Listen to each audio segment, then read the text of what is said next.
机械加工是制造业中一个非常重要的过程，它涉及将原始材料通过切削、成型、穿孔、研磨等方法加工成所需形状和尺寸的工件的过程。以下是机械加工的基本概念和流程。基本概念：材料，机械加工可以应用于各种材料，包括金属、塑料、木材等。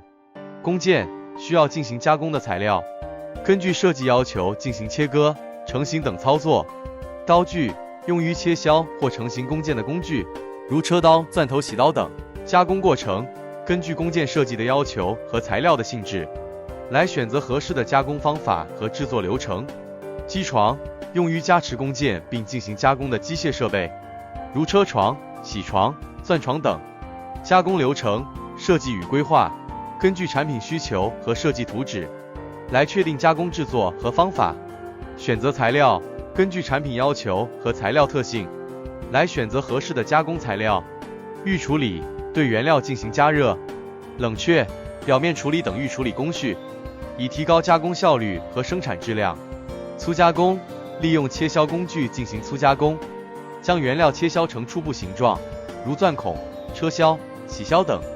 精加工，对粗加工后的工件进行精细加工，提高尺寸精度和表面质量，如研磨、螺纹加工、钻孔等。